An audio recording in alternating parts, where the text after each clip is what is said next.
We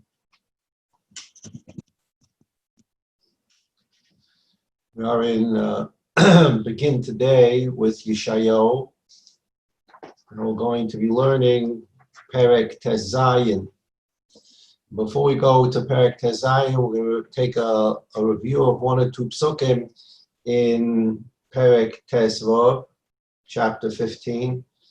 We're in the Art Scroll, page 125. Let's see who we have here.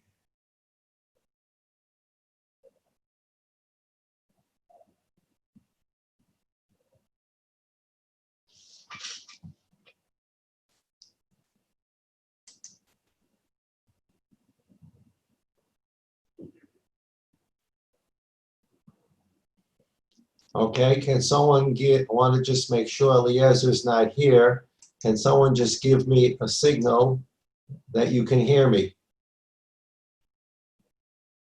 Okay, thank you, Mrs. Zabrowski. All right.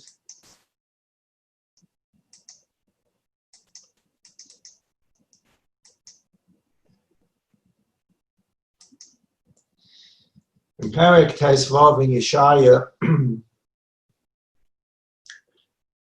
Pasuk Zayin, page 124 in the Art Scroll, Al Kain Yisra Asa Ufekudasam Al Nachal Haravim Yisrael. We're in the middle of a prophecy of Yeshaya on Moab. We've gone through different nations. Yeshaya's prophecy about the downfall of these nations. These prakim begin with the word masa. Masa is a burden, a burdensome. There are different kinds of lashonas, different kinds of words that prophets use to introduce their prophecy. And the prophecy of the last few chapters about the downfall of different nations begins with the word masa. So this chapter, chapter 15, Tes Vav on page 122, begins with the word masa Moab, a burden to Moab. This is going to be a prophecy of the downfall of Moab. And on page 124, the Navi says, Al Kain Yisra Asa Ufkudasam Al Nachal Ha'aravim Yisa'um. And we explained last week that according to Rashi, on page 125, we read the Art Scroll commentary, he translates Rashi, that the fall of Moab is a punishment, it's an onesh for their lack of hakaras hatov, because of their persistent lack of gratitude. Lot was Avram's nephew, and Avram saved Lot countless times. He saved him from the war of the kings, the 5 kings. Lot was taken prisoner. Avram saved him. In the merit of Avram Avinu, Lot was saved from Sodom. Nevertheless, Lot's own descendants, Ammon and Moab, specifically here we're talking about Moab, has showed no gratitude to the Jewish people and were always around to torment the Jewish people. Sancheriv, the Assyrian king, when he came to destroy the northern kingdom, he had the assistance of the Moabite people. So we're now getting this prophecy from Yeshaya that you, Moab, shall fall just like Sancheriv will fall for his destruction of the northern kingdom. And this is the prophecy of the fall of Moab for their lack of gratitude. We spoke last week about the importance of hakaras hatov. I mentioned last week there's a whole sefer now printed, the halachas of hakaras hatov.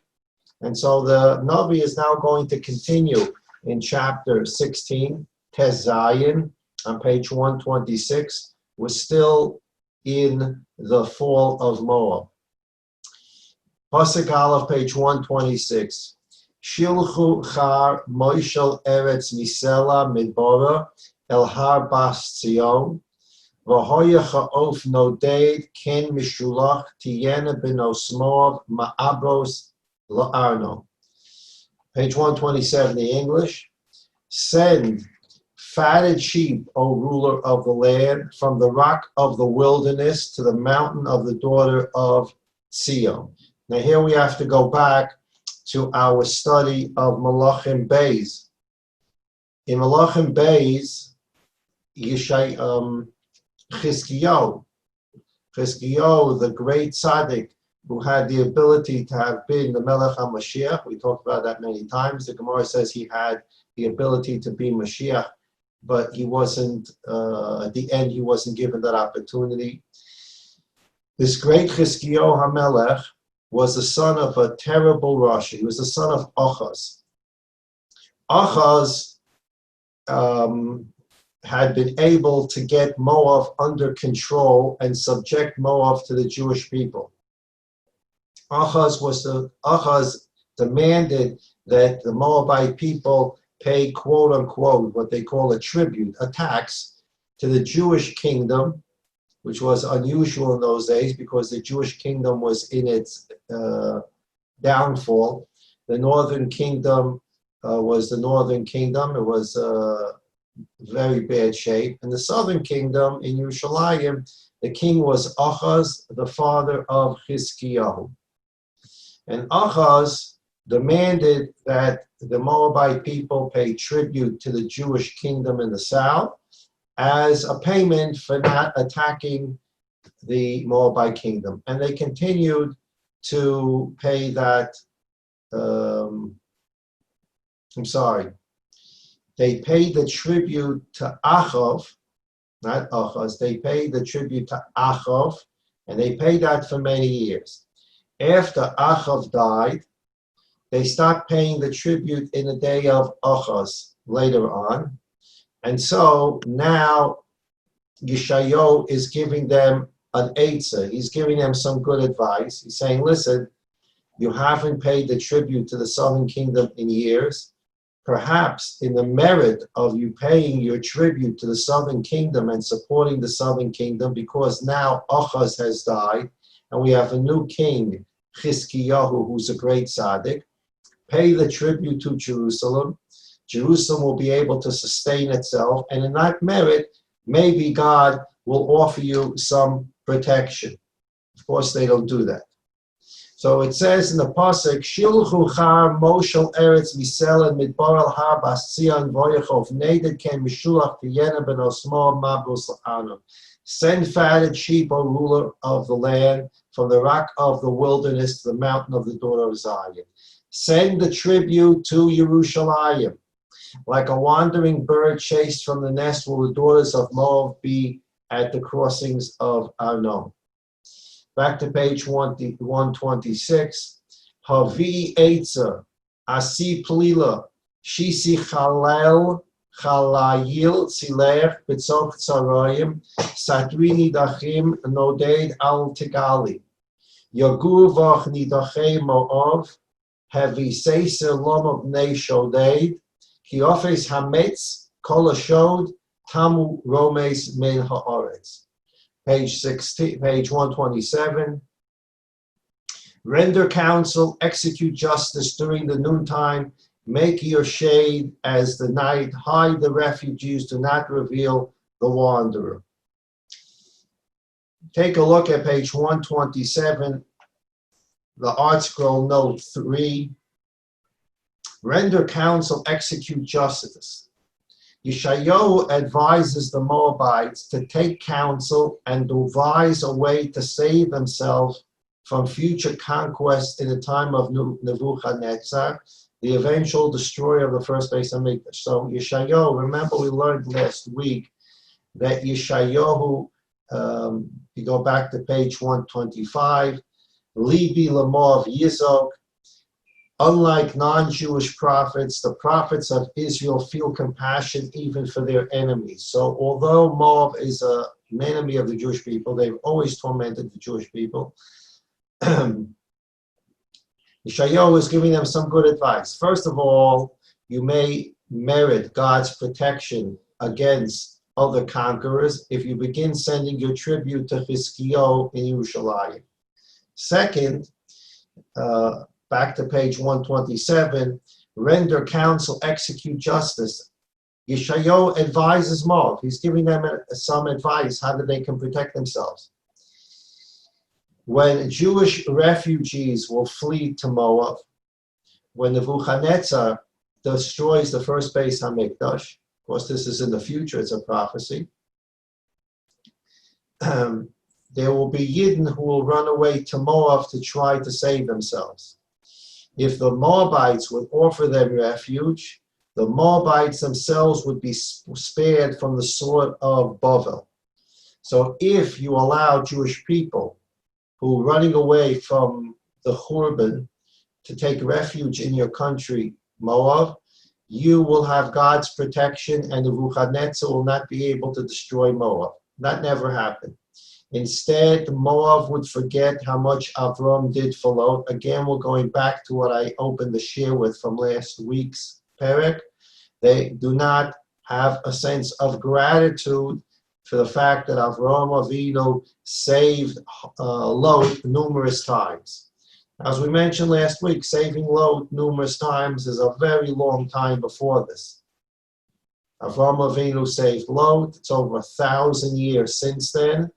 And nevertheless, the Rebbeinu Shalom has a requirement that the descendants of Lot, who benefited from Avram over 1,000 years before, they still owe a debt, and that's what we call it, a debt of gratitude to Avram Avinu's great-grandchildren, great-great-grandchildren. And the fact that they don't have that gratitude, they never had it, they never developed it, and that is their downfall. Instead, Moab would forget how much Avram did for Lot, and they would torment the Jewish people. They would torment the Jews who are now refugees that had been chased out of Eretz Yisrael by Nebuchadnezzar, and they ran to Moab. They would torment them there too. Therefore, the punishment that would be that Nebuchadnezzar would destroy Moab. Okay, back to page 126. Verse Daled 4, Yagur v'ch nidachai Moab, hevisesa lomo, mipnei shodod, ki afetz hametz, kol hashod, tamu romes min ha'oretz. Verse 4 on page 127, let my refugees live among you, O Moab. That's the Eitzah that Yeshaya is giving them. Let the Jewish refugees live in your country. Be a shelter for them from the pillager, from Nebuchadnezzar. For the oppressor is gone, the persecutor is finished, the tramplers are terminated from the land. What he's telling them here is, give the Jewish people in the time of the Churban Lo Aleinu that's going to come, allow them to have refuge in Moab. Because right now, right, there's a prophecy of what's going to happen, the destruction of the Churban Beis Hamikdash by Nebuchadnezzar. Let the Jews have refuge in your country in Moab. And right now, the persecutor of the Jewish people, who was Sancheriv, the Assyrian king, he's gone. We learned about that in Malachim. Sancheriv encircled the city of Yerushalayim the night of Pesach, and he could have conquered it the night of Pesach. He looked at the city. His soldiers were tired from a day of conquest. He looked at the city, walled city, small city, and he told his army, let's just go to sleep for the night. This is going to be an easy one tomorrow, and we'll conquer the city of Jerusalem tomorrow. The Rebbeinu Shalom did a nest for the Jewish people for Chizkiyahu HaMelech, and 186,000 Assyrian soldiers died that night in their sleep. So Yeshaya is saying the current persecutor of the Jewish people, Sancheriv, Melech Ashur, he's gone, he's finished. So if you take a look at the footnote, the comment of the Art Scroll to verse 4 on page 127, the oppressor is gone. If Moab had had the decency to shelter the Jews who fled from Sancheriv's forces, those Jews would have been able to return to their homeland, to Yerushalayim, because the Assyrian army had been wiped out in the overnight miracle. So we're now talking about Sancherib. If the Moabite people had allowed the Jewish people who fled the Sancherib conquest to remain in Moab for a short period of time, then Sancherib, who would be conquered at the gates of Jerusalem, and he would flee, and he would eventually be killed. The Jewish people who were refugees in Moab, they would be able to come back home to Eretz Yisrael. But because they didn't give them refuge in Moab, so those Jews were not able to return and were killed, lo aleinu. So this is the punishment for Moab. The little, even without gratitude, the little Rahmanas to have on the Jews who were fleeing the sword of Sancherib. On top of that, the gratitude to show the Jews, to allow them to have refuge in your country, you couldn't do it. Because you couldn't do it, your country shall be destroyed. Back to page 126, the last word on page 126.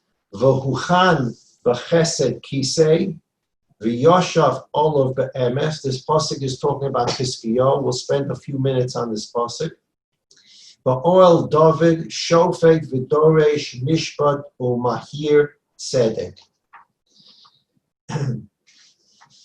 The throne, page 129, the throne of Hiskiyahu will then be established with kindness, and he will sit upon it in truthfulness, in the tent of David, judging and striving for justice and being zealous for righteousness. Hiskiyahu is going to be a tremendous tzaddik, and he will sit, judge, and strive for justice, and he will be zealous for righteousness.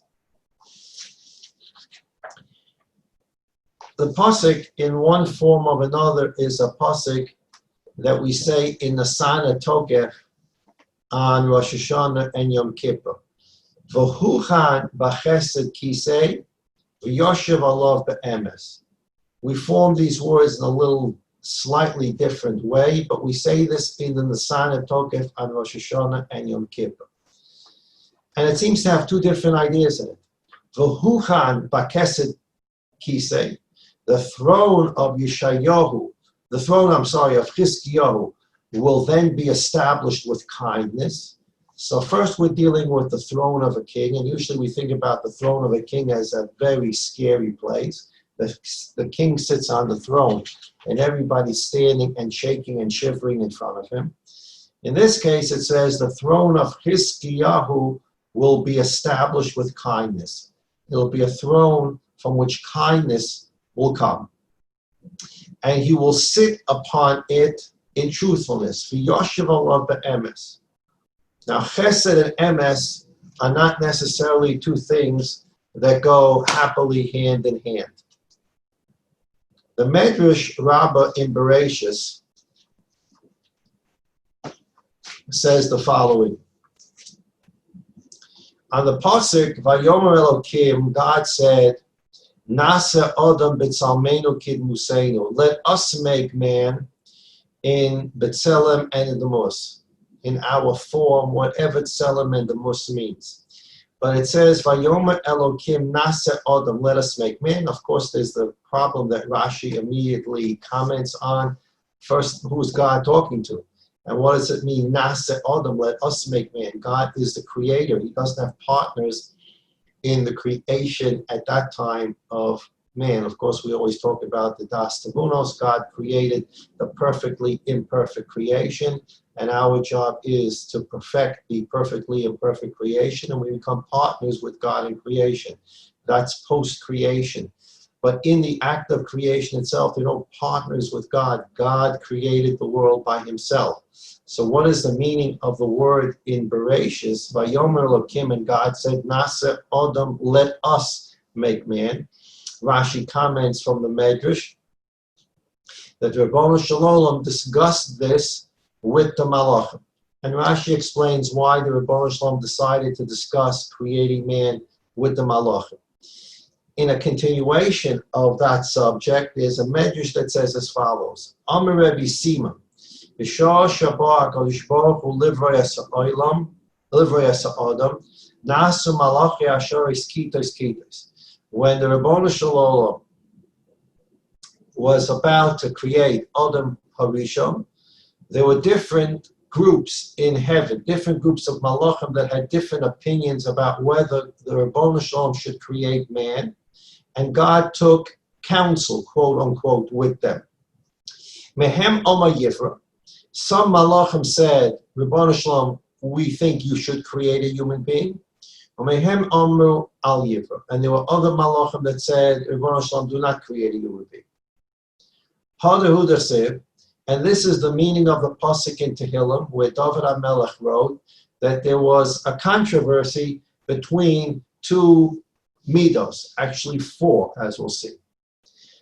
Pasuk in Tehillim says, Chesed ve'emes nifgashu, Chesed and emes met, Tzedek v'sholom noshaku, and Tzedek and Shalom also sort of connected. They met each other.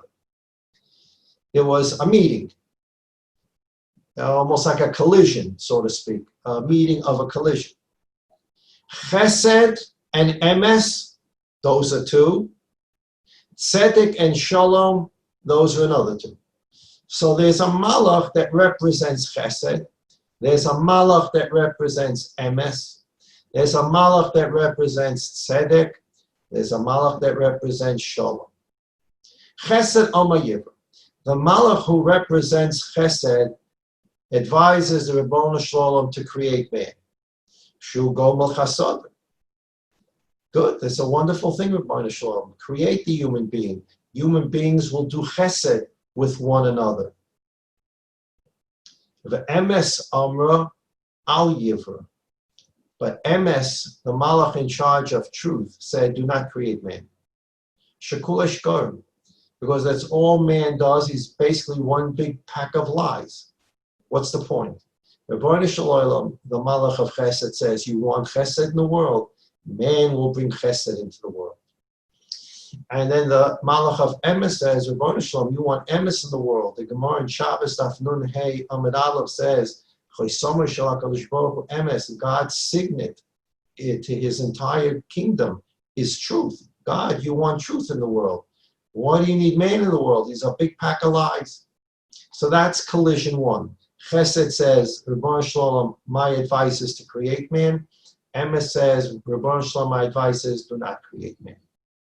Now we have another collision. Tzedek Amar Yivra. Righteousness, Tzedek, says, Rebbeinu Shalom, create man. Shu'oi said tzedakos. He does do righteous acts. He gives tzedakah. He can act in a righteous way. He does good things for himself and good things for others. He can create a world of tzedek. Shalom Amar Al Yivra. Shalom says, do not create man. Dekule Ketata. Rebbeinu Shalom, one of your names is Shalom. The most important thing is Shalom. We end our Shemona Esrei. The 19 brachas of Shemona Esrei ends with saying Shalom. Shalom is one of God's names. We're allowed to utter the word Shalom, but it's one of God's names. Melech Shahashalom Shalom. So Rebbeinu Shalom, don't create man. Dekule Ketata. That's all he is. He's constantly engaging in divisiveness and disputes with others. Leave it alone. So we have a collision course here. The Malach of Chesed says, create man. He's going to do acts of Chesed. The Malach of Emes says, Rebbeinu Shalom, don't do it. You are Chaisamai Emes. You stand for truth, and this human being is going to be a pack of lies. Tzedek says, Rebbeinu Shalom, yeah, I think you should create the world. It's a good thing, because man will do tzedek. And then comes Shalom, and Shalom says, Rebbeinu Shalom, do not create man, dekule ketata. He's a pack of divisiveness. He's a pack of disputes. Ma'os HaKadosh Baruch Hu. What did HaKadosh? I'm just reading the end of the Medrash. The part of the Medrash we need, we'll discuss in a moment. Ma'os HaKadosh Baruch Hu, so what HaKadosh Baruch Hu now do? That it's 2 against 2. Chesed says create, Tzedek says create. Emes says don't create, Shalom says don't create. It's 2 against 2. So what do you do now? The Rebbeinu Shalom is taking counsel with these angels. Not all Emes v'shlicha la'aretz, HaKadosh Baruch Hu took the Emes, the Malach that represents Emes, and threw it to earth.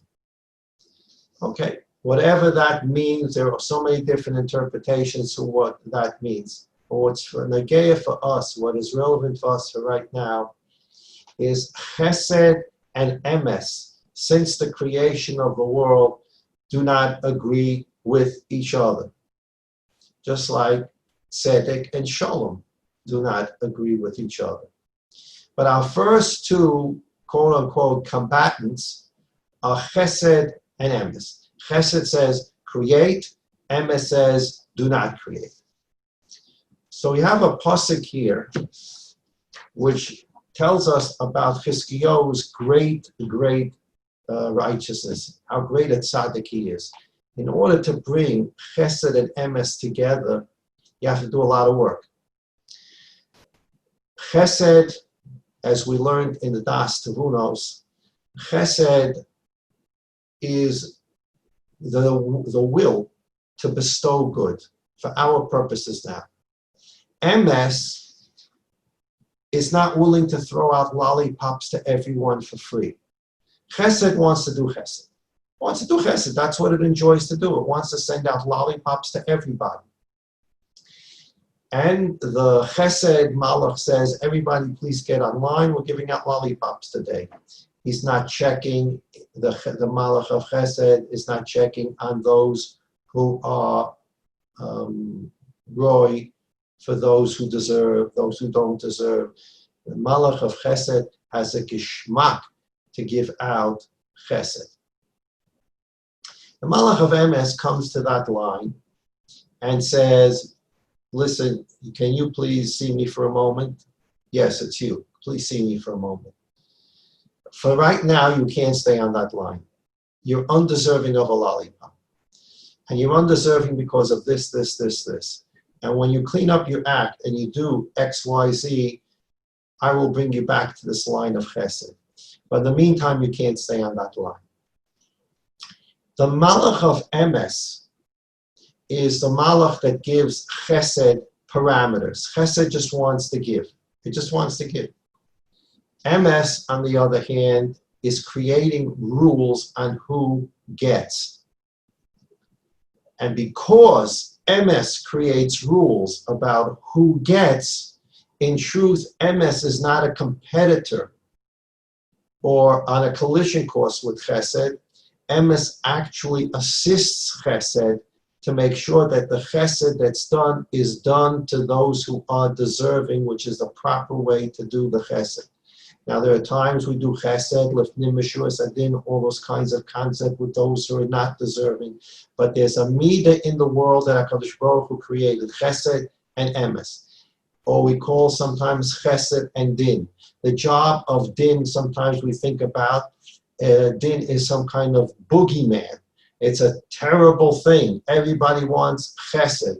We already learned in the Ramchal Das Tevunos at the very beginning of the Sefer, man's healthy state is to receive only if he deserves. The emotional well-being of a man, that's how he was created, is to receive that which he deserves, not to be the beneficiary of constant matnas chinam. You don't want to be the constant recipient of chesed.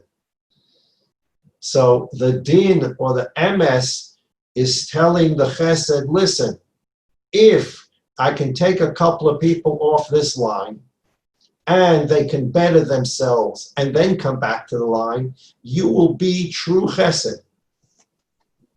We explained several times, Sras Emes talks about this in Chumash Bereshis. Avram Avinu we call the Omer HaChesed. He's the pillar of chesed. The whole world stood at Avram Avinu and his chesed. Avram Avinu had difficult time splitting himself off from Yishmael until the Rebbeinu Shalom said, Sora says, kick him out of the house. You listen to Sora. Avraham Avinu had difficulty doing that, the Pasuk says. Why? Because Avraham Avinu wasn't blind or stupid, chas v'shalom. He recognized who Yitzchak was. He recognized who Yishmael was. But he, in his deep sense of chesed, a chesed that we have no understanding of, he's the pillar of all chesed. He's 100 years old. He just had his bris milah. It's hot outside, and he's sitting on his porch looking for a couple of people walking down the road that he can give some food to. That's an Omid HaChesed. And this Omid HaChesed always believes that by bestowing chesed, you can make a person better. You can bring a person back with chesed. The more chesed, the more you'll be able to bring him back. And to a great extent, we know that's not true. The more chesed you bestow on an undeserving person, the better chance it will be that he'll bite your hand off and he'll bite your arm off. And Sarah Imeinu, we're going to learn about that today, Belina, in the Das Terunas, about Sarah Imeinu. Sarah Imeinu told Avraham Avinu, you can't let Yishmael in the house. I understand your emotional attachment to him. I understand the chesed you want to do with him. But our job here is to raise a Yitzchak. To raise a Yitzchak, we've got to get this Yishmael out of the house. The lollipop line. Avraham wants to keep Yitzchak and Yishmael on the lollipop line. Yitzchak is deserving of a lollipop. And Yishmael, Avraham says, if I continue giving him lollipops, he's going to grow into a good person. And Sarah says, I'm sorry. He must come off the line right now. He's undeserving. Send him away. And when he gets to be a better person, then we can invite him back and maybe he'll get on the line. And at the end, we're told Yishmael did tshuva. Yishmael attended the funeral of Avraham Avinu. He helped Yitzchak bury Avraham Avinu. And Rashi tells us there that Yishmael did tshuva. So Sarah was right on point. The chances that Yishmael would do tshuva had he remained on the lollipop line and been the beneficiary of Avraham's unceasing chesed, chances are he would have turned out to be worse than he was. But by Yisara telling Avraham Avinu, get him off the lollipop line, send him somewhere else, it turns out at the end of his life he did tshuva, and he comes, and with Yitzchak jointly, they bury Avraham Avinu. So being able to bring chesed and emes together is a godly kind of act. The Rabbanu Shalom created chesed and emes, and man has difficulty bringing them both together. Sometimes we overdo the chesed. We need a sorah to tell us when to stop. And sometimes we overdo the emes and din. And sometimes we need to have Avraham Avinu to tell us to stop. The balance between chesed and emes, just like the balance between tzedek and shalom, is difficult. Chizkiyahu HaMelech, who had the neshama of Mashiach in him, and Mashiach is coming to perfect the final perfection on the perfectly imperfect world that God created that we're working on perfecting, as we learn in Das Terunos. Chizkiyahu had this power of perfecting the perfectly imperfect world, and his throne, page 126, Pasuk K, V'huchan b'chesed kisei v'yoshev alav be'emes. The throne of Chizkiyahu will then be established with kindness, and he will sit on that throne with truthfulness. Chizkiyahu, as the neshama of Mashiach, has this power to bring together these two combatants who had this disagreement about creation of man, and he can bring about a world where chesed and emes can coexist on one throne. And this is the greatness of Chizkiyahu and the greatness of Melech Mashiach B'mheir Yameinu, to bring these conflicting ideas together and bring them into complete harmony. Chesed emes, tzedek shalom. And that's the great world that the Melech HaMashiach is B'mheir Yameinu going to usher in. Page 128.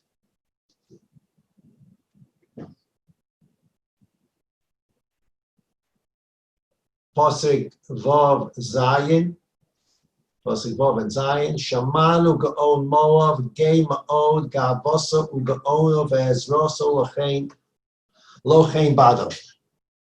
Lachein Yiyelil Moav, Lemoav, Kulo Yiyelil, La'ashishe Kir Chareses, Tegu Ach Nechaim. We have heard of Moab's pride, exceedingly proud. His haughtiness and pride and scorn are untrue deceptions. Therefore Moab will wail for Moab. Everyone will wail. Moan for the foundations of Kir HaCheres, O distressed ones. You take a look at the Art Scroll, page 129, the footnote, the note on verse 6. We have heard of Moab's pride, exceedingly proud. The prophet speaks on behalf of the nations of the world and charges the Moabites with being exceedingly proud and haughty. They're big baligaiva. Now, we already mentioned that their major downfall comes from their inability to show any gratitude to anyone. And that goes hand in hand. The mamish goes hand in hand. The haughty person, the exceedingly pride person who thinks that he's God's gift to the universe, that's the person that walks around with a geshvolena magili. We've mentioned many times, the Gemara in Sanhedrin says, Lafichach nivra adam yechidi. Why was man created as a singular human being? And then from there, Chava was created. However, she was created a separate creation, taken from man, whatever the case was, the machlokes, the Gemara. However that worked. But Adam was never yechidi. He was created as one. In the case of other creations, multiple things were created. A male and a female were created together. A bull and a cow, etc. It was done at one time. And the Mishnah, the Gemara in Sanhedrin says, this is why man was created in singular. One man. And later a woman came. Why? To teach you that a person's chayev adam loma, interesting lashon, a person is obligated to say, b'shvili nivra olam. The whole world was created just for me. I'm a descendant of Adam Harishon. And when Adam Harishon opened his eyes, he looked around and he saw Gan Eden, whatever else he saw, and he said, this is great, this whole place is mine, there's no one else here. B'shvili nivra olam. And so too, the descendants of Adam Harishon are supposed to look around the world and say, B'shvili nivra olam. The whole world was created for me. What a wonderful thing God did for me. Look at all the apples, the oranges, the trees, the flowers, the plants. Look at everything created for me. Now, of course, it's a little more difficult today to say B'shvili nivra olam, since there are, 7 billion people in the world, and each of them is saying B'shvili nivra olam. And there's a mimer in the Pachad Yitzchak about how B'shvili nivra olam can even function today in a serious manner. Be that as it may, man was created as one. You can say B'shvili nivra olam. Now, a person has to also keep under control his B'shvili nivra olam. Now, no one's really flying today. Baruch Hashem, I saw that yesterday there was a flight in Eretz Yisrael. A French olim came yirbu from the whole world. We should be zeicher to continue seeing Kibbutz Goliath. And when you look outside, you see new Jews, you see new people coming. It's mamish. It's an unbelievable thing. You're witnessing a miracle. When the prophets talk about Kibbutz Goliath, we are watching it. Rabbi, I appreciate. Look around if you take a walk outside, a safe walk outside. Or you take a drive. Look around. What's going on? The buildings, more people you haven't seen. You talk to people. Said I came last week. I made Aliyah. I just spoke to someone yesterday on the phone. They said we just came about a month ago from America. We made Aliyah. It's a miracle going on in front of your eyes. Appreciate it. You're living a miracle and you're witnessing a miracle. So when a person is on a plane, Sometimes you have a situation, it could be the same thing on a bus, if it's appropriate for you to be traveling buses today. Or sitting on a bus and you have a person that's next to you that's taking up 1.5 seats. So he believes that there's a Bishvili Nivra. The whole world was created for me. The whole 417 is mine. And I'll leave a little room for someone else. For 1 second, I also have my own Bishvili Nivra Olam. And the 417 was created all for me. There has to be an understanding of Bishvili Nivra Olam. And when I say Geshivolana, it's a saying my father's referring to Lebrach, he used to say, Geshivolana in Yiddish means swollen. There are people that have Geshivolana, Bishvili Nivra Olam, a swollen idea. Their heads get swollen on the idea that the world belongs to them. They are the greatest gift to mankind. When that happens to a person, he develops what they call in Eretz Yisrael Magili. If I'm God's gift to mankind, then whatever anyone does for me, they're supposed to be doing it for me. Magili. It's absolutely mine. It's coming. Zeh Magili. It's coming to me. Do you know who I am? It's coming to me. So if it's coming to me, there's no need for me to say thank you. It's coming to me. So the idea that Moab are people who are very haughty goes hand in hand with the idea that they have no idea what it means to show gratitude to someone else. And that's the comment on verse 6 at the page of 129. The prophet speaks on behalf of the nations of the world and charges the Moabites with being exceedingly proud and haughty. He describes how their feelings of superiority had driven them to anger and rage at the slightest provocation. Moab's unique evil was its haughtiness, and a haughty person feels that he is entitled to satisfy his every lust. That's also a good word. It's a sense of entitlement. And that's what's going on around the world today. America, people think that they're entitled instead of showing gratitude to the country that gave them their freedoms and revolted against the British monarchy so that people would have freedoms. They're now revolting and biting off the hand that feeds them against the very country that gave them their freedoms. Is it a perfect country? There's no perfect country. Are there things that it did wrong? I think everybody does things wrong. Every country does things wrong. But on the whole, people in the United States of America owe a hakoras hatoiv to the United States of America. But by a sense of entitlement, I'm entitled to these things, people lose their sense of gratitude. In fact, America has a very, very poor word. We call them, in America, they call them welfare, all these things, they call them federal entitlement programs. You've heard the word, federal entitlement program. There's no entitlement program. There's federal gifts. There's federal assistance. There's no entitlement programs. And this idea became embedded that we're entitled. The government has to send you a check. The government has to pay you. If you begin with the notion that you're being makabel from the government as an act of chesed, then you will show hakoras hatoiv to that government. When you believe that what the government gives you is an entitlement program, you owe them nothing in return. So Moab's downfall, although the Navi calls it the fact that they are proud and believe they're entitled to everything, is just another way of saying that they have no understanding of how to show gratitude to anyone else.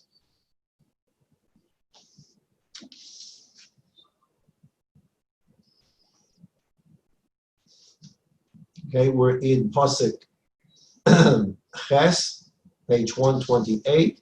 Ki shadmos cheshbon umlal gefen sivna bale goyim holmus rukeha ad yazer nogou to'u midbar shluchoseo nichu ovru yom.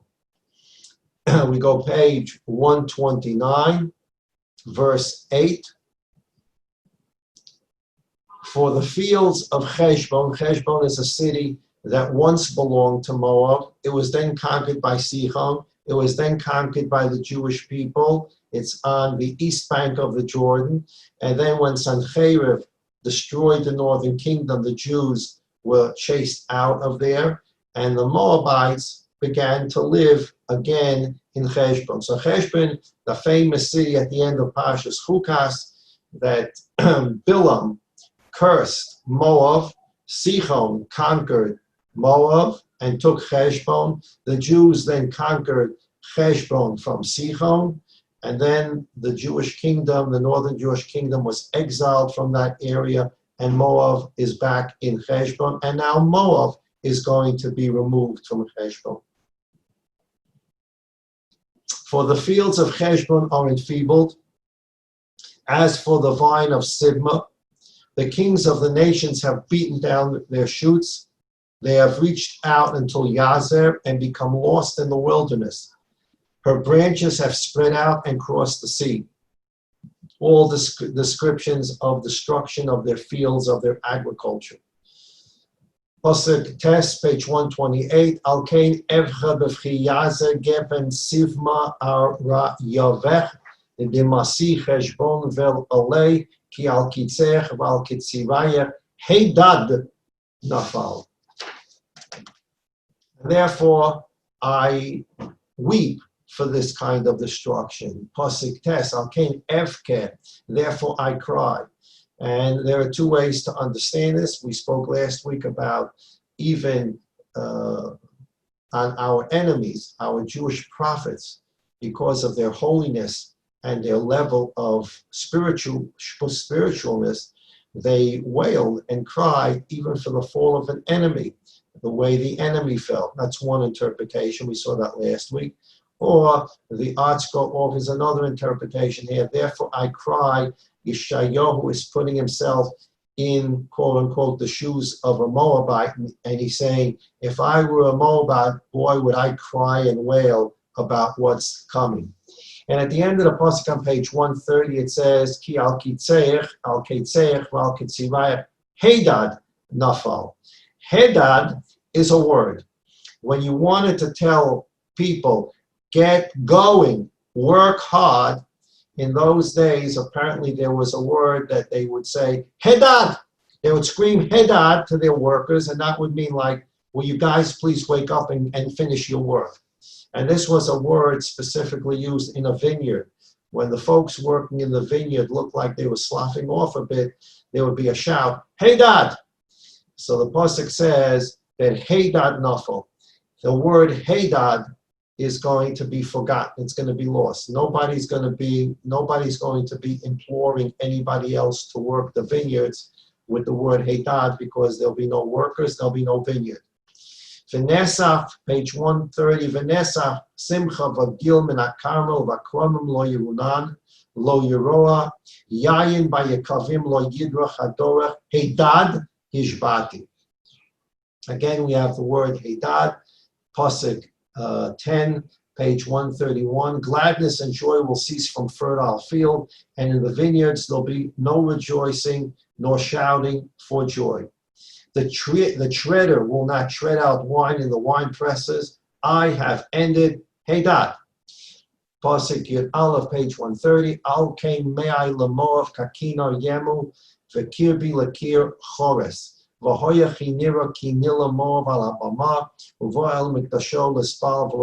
when these things happen, first Moab is going to go up to its mountains to pray to its God. When that doesn't work, they're going to go into their temples with their avodah zarah and pray. V'lo yuchal. It's not going to help them. Moab will fall. Now, when will Moab fall? So we're getting a precise date now from Yeshaya. I'm going to tell you in the name of God when Moab will fall.